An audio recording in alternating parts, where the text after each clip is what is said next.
Halo, assalamualaikum warahmatullahi wabarakatuh. Jumpa kembali dengan Banyuwangi Spesial. Oke, selamat siang semuanya teman-teman ya. Jadi siang ini mudah-mudahan semuanya sehat selalu dan dimudahkan rezekinya. Amin. Oke, untuk siang hari ini juga saya mau nonton lagi, yaitu videonya Opung Wardbela membahas tentang Rocky Gerung. Oke, kita siapkan dulu videonya. Nanti kita simak bareng-bareng karena ini sepertinya lebih kocak lagi teman-teman ya mengenai Rocky Gerung. Oke, lanjut Opung, kita play untuk videonya. Bukan Rocky Gerung namanya kalau tidak cari panggung di tengah-tengah demo mahasiswa. Betul. Dan itulah yang dilakukannya di Samarinda. Padahal ya agendanya ke sana dia untuk memberi kuliah. Tiba-tiba nongol orasi. Mahasiswa harus dan punya hak untuk menentukan isi negeri ini.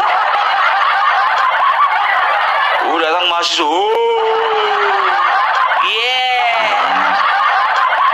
mantap. Mahasiswa yang seperti apa?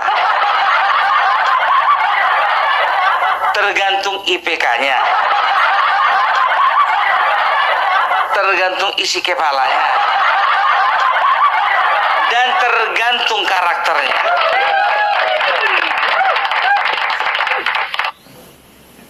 Jangan asal ngomong kayak gitu kalau terlalu banyak teori. Mahasiswa seperti apa dulu, kan begitu. Sekarang begini ya, kalau bicara tentang demo mahasiswa, aku berpendapat bahwasanya titik terakhir dari demo mahasiswa yang berbobot itu tahun 1998. Karena apa? Karena memang demo mahasiswa saat itu berangkat dari isi hati dan pikiran rakyat. Tapi kalau sekarang belum tentu. Karena apa? Karena banyak demo-demo nggak berbobot. Coba, ada pula demo bawa keranda. Tahun 98 nggak ada tuh bawa keranda.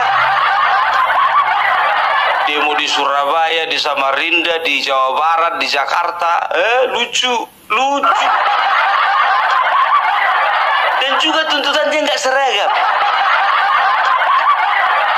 ya kan? Ini kan kerjanya BM. Jadi udah kita tahu bagaimana kualitas BM zaman sekarang.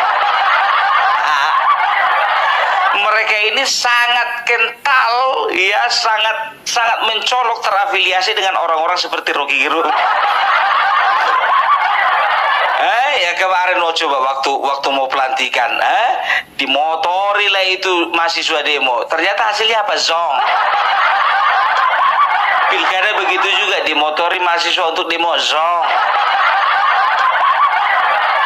Tolong dulu kalian setiap mahasiswa yang ada di universitas itu, ya kalau mencari presiden, ya presiden.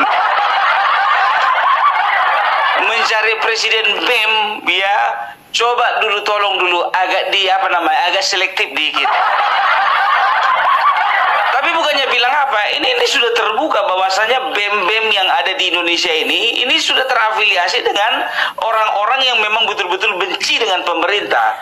Makanya setiap yang mereka tuntut di dalam demo mereka selalu itu kontra dengan pemerintah. Perhatikan.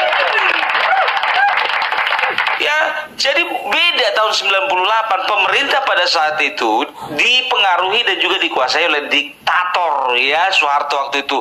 Dan wajar masyarakat teriak. Nah sekarang pemerintah didukung sepenuhnya sebagian besar oleh rakyat. Nah sekarang siapa yang ngajak kalian demo? Siapa yang nyuruh kalian demo? Kekuatan rakyat mana yang mendukung kalian untuk demo? Kita bisa lihat dari tuntutannya, ya kan? Coba perhatikan aja, ya, mereka menuntut supaya dibatalkannya pengefisiensian anggaran. Baru yang kedua, mereka menolak adanya makan bergizi gratis. Mereka itu lebih milih pendidikan gratis. Nomor 3, 4, 5, 6 item terakhir ada di situ itemnya Adili Jokowi. Aneh kan, di Sumatera, di Jawa Timur yang lucu ya, di Surabaya ditambahin di situ itemnya menolak menolak status PSN dari Waterfront Land Surabaya. Sampai ke situ menolak HGB. Di Jawa Barat lagi lebih lucu, mereka meminta supaya presiden mereshuffle kabinetnya. Aduh, coba dulu kalian itu semua, ya kan, ini siapa yang briefing ini? Rocky Gerung, Refli Harun atau Faisal Asegaf? Coba dipastikan dulu, satukan bahasa gitu loh. Dari sini aja nampak kalian itu nggak seragam. Nah, ini teman-teman ya, Opung Barbella membahas tentang Rocky Gerung, yang dimana kemarin itu ada demo. Nah, disitulah Rocky Gerung mulai lagi nih teman-teman. Oke, lanjut lagi Opung Barbella, kita play untuk videonya penjelasan Opung Barbella. Nampak kalian itu yang sana beda yang briefing, yang sana beda yang briefing, yang sana beda yang briefing. Aduh, enggak semua aku salahkan, ya kan. Ada beberapa hal seperti undang-undang perampasan aset, ya kan begitu. Itu ada di mahasiswa yang di mana ya, aku kurang tahu juga. Kalau itu kita dukung. Supaya perpu perampasan aset itu menjadi undang-undang. Kalau itu kita dukung, ya kita support, ya. Tapi yang lain-lain ini agak aneh gitu. Sekarang contohnya yang pertama, masalah ya efisiensi, ya. Kalau tidak salah itu undang-undang nomor berapa itu ya, nomor 25 ya. Atau nomor 1 tahun 2025 yang menyatakan bahwasanya efisiensi itu sangat diperlukan, ya. Ternyata mahasiswa menolak. Kemarin perasaanku menolak itu di media sosial itu Adian Napitupulu, yang secara terang-terangan dan jelas-jelas Adian Napitupulu, ya. Apakah ada sangkut pautnya Adian Napitupulu dengan para mahasiswa ini? Nggak tahu juga. Aku masih ingat itu, ya kan, waktu kalau tidak salah untuk anggaran PU, ya. Jadi Adian ini mencak-mencak, ya sudah, kalau memang tidak ada lagi anggaran untuk pembangunan, ya sudah, kita biarkan saja berbohong kita 1 tahun ini. Sekarang memang bukan bilang apa, Bapak Prabowo memang betul-betul efisiensi garis keras. Karena apa? Karena dia tahu, ya, kalau nggak seperti itu, ya, hal-hal pemborosan, kebocoran dana itu akan berlangsung terus. Itu dia, termasuk di kementerian-kementerian. Coba bayangkan kalian, ada beberapa kementerian seperti Kementerian Pertanian, ya, itu sampai jam 3 itu harus ditutup, dimatikan lampu semua. Kalau nggak ada orang ngantor, semuanya matikan lampu dari atas sampai bawah. Sampai sedetail itu efisiensinya. Karena apa? Karena ada sesuatu yang lebih besar yang dikejar untuk kemajuan bangsa ini. Itu loh. Ya, sekarang begini. Pendapatan kita, katakanlah dulu kita tidak mengalami kemajuan pendapatan atau kemajuan income yang sangat signifikan, ya. Jadi, ya, kemarin Bapak Jokowi sudah menambah, ya, income itu dengan pemotongan denda pajak, ya, lebih dikenal dengan tax lupa gua. Aduh, lupa. Yang penting ada pendapatan dari pajak, tax amnesty. Ya, ternyata dilihat kayaknya masih kurang juga, ya. Nah, sekarang ada efisiensi. Kenapa enggak? Kalau memang bisa untuk kemajuan anggaran, ya, yang namanya efisiensi itu yang tidak berguna dibuang.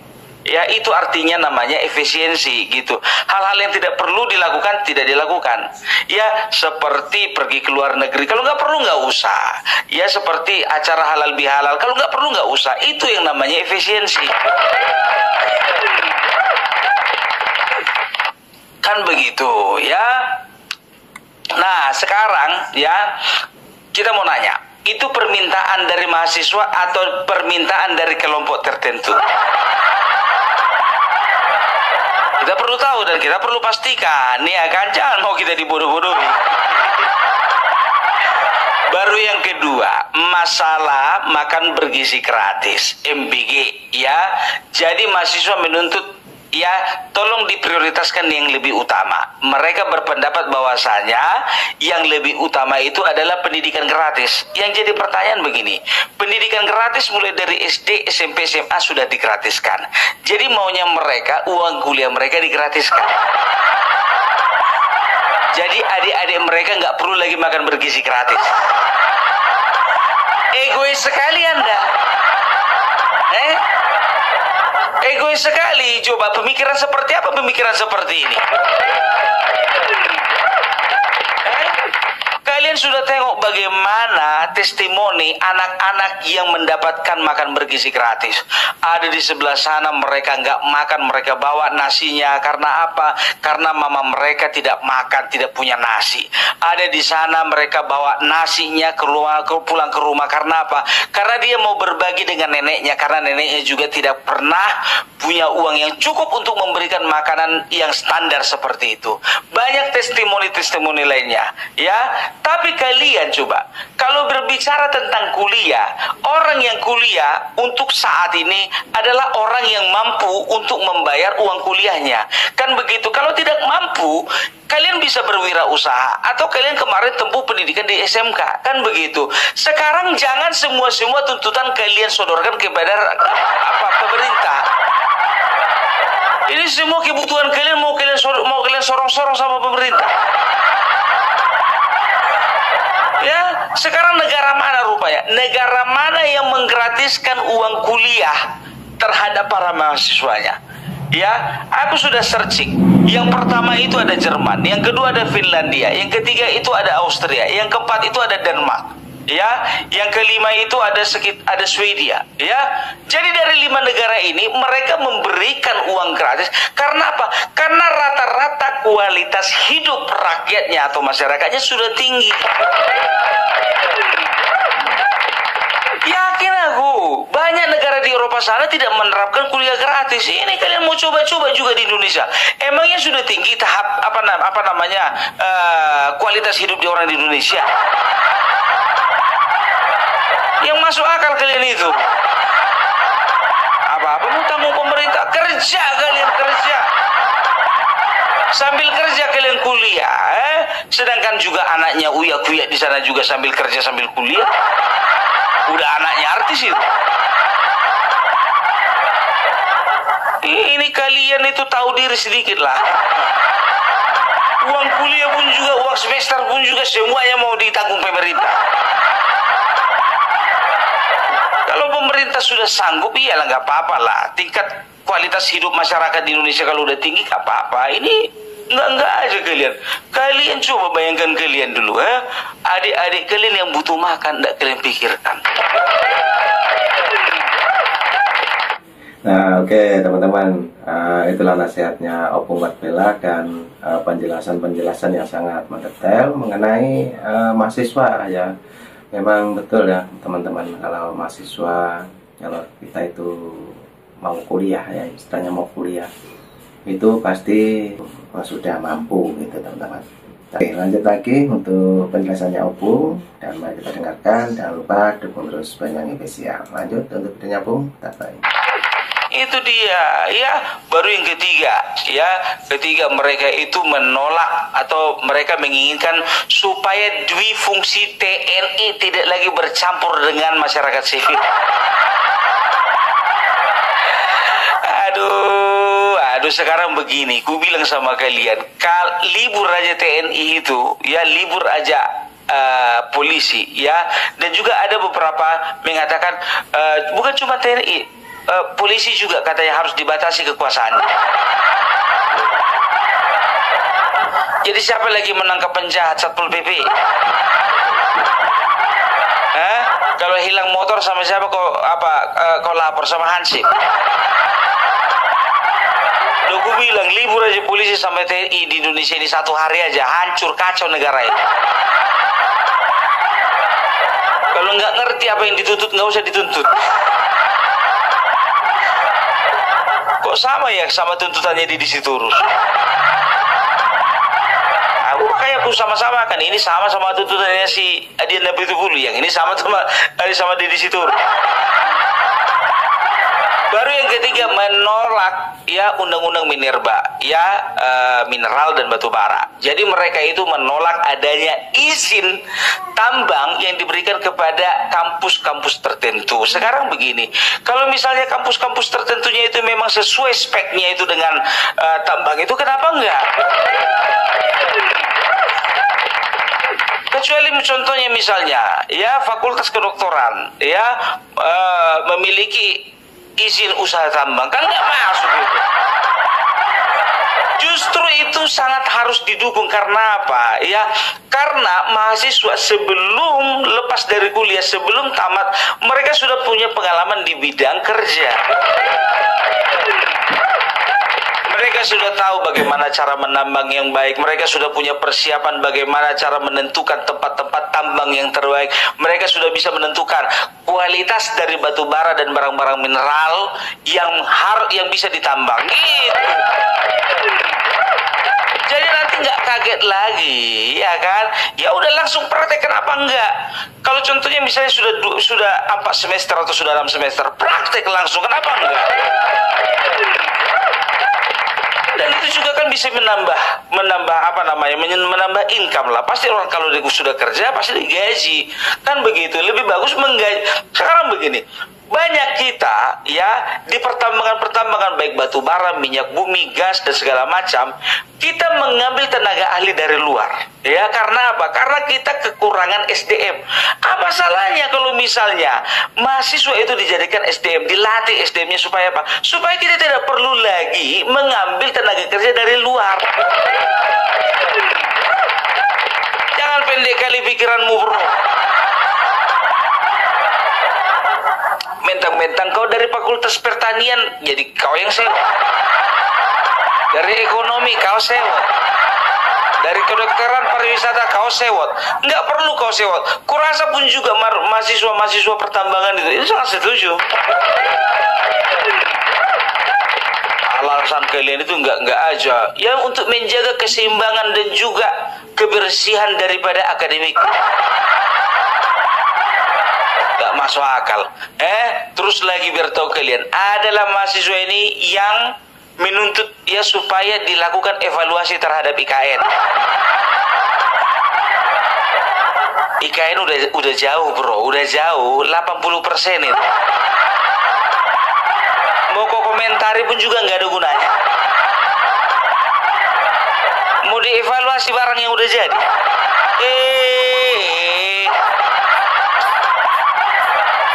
Jadi nggak ngerti aku apa isi kepala orang. Serius. Jadi kalau udah kayak gini kan berarti kan sifatnya politis.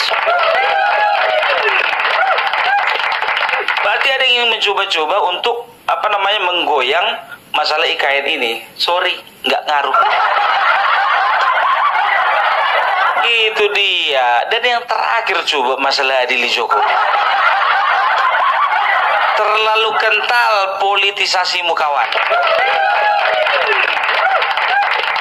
Ya, terlalu kental. Ya, dari kemarin-kemarin itu aja tuh kalian Adili Jokowi. Udahlah, nggak usah kalian serta-mertakan itu tuntutan nomor 1, 2, 3, 4, 5. Langsung aja Adili Jokowi. Ya, jadi itu dia. Ya, yang jadi pertanyaanku, ya kalian melakukan aksi apakah memang betul-betul berdasarkan isi dan hati isi dari pikiran dan hati rakyat? Ini enggak Indonesia gelap. Kemarin baru darurat demokrasi, sekarang Indonesia gelap. Nggak bisa kalian itu berpikir optimis, nggak bisa kalian itu berpikir maju, atau nggak bisa kalian itu berpikir visioner. Terlalu lemah kalian jadi mahasiswa, berhenti kalian. Indonesia gelap.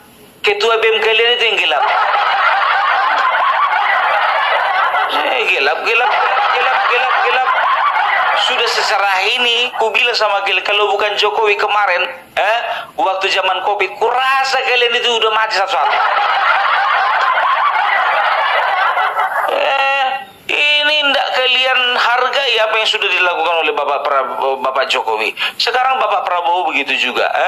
Kalian berani cari-cari mukanya kan? Ya kan? Udah hebat kalian kayak gitu, ditandai kalian. Jago kali. 100 hari kerja yang paling mematikan itu pula tulisannya itu. Sanggup rupanya kau kerja seperti itu. Kulit-kulitnya aja belum tentu kalian apa kalian kuasai. Kalian komentari 100 hari kerja Jokowi. Ya, Prabowo. Jadi itulah dulu mengenai tuntutan orang ini, ya. Jadi bisa dikatakan rata-rata tuntutan ini gak masuk akal ini. Tapi kalau misalnya perpu, ya, rancangan undang-undang mengenai perampasan aset, itu kami dukung. Atau kalian mencantumkan itu di terakhir supaya kelihatan mantap gitu demo kalian. Ya mudah-mudahan itu berangkat dari hati yang murni lah. Oke? Iya, jadi itulah dulu dari Opung Parpela. Ya, salam NKRI harga mati. Oke, terima kasih Opung Parpela, ya, pengarahannya juga penjelasan yang sangat detail juga mengenai Bapak Prabowo, terutama tadi ya teman-teman mengenai demo. Oke, jadi cukup itu dulu yang kita tonton. Juga ambil hikmahnya teman-teman ya, jangan lupa yang mau berkomentar tulis di kolom komentar saya. Oke, jadi nanti juga ada video lagi, tetap tunggu di Banyuwangi Official. Oke, terima kasih, sehat selalu, salam buat keluarga. Assalamualaikum warahmatullahi wabarakatuh, sampai jumpa.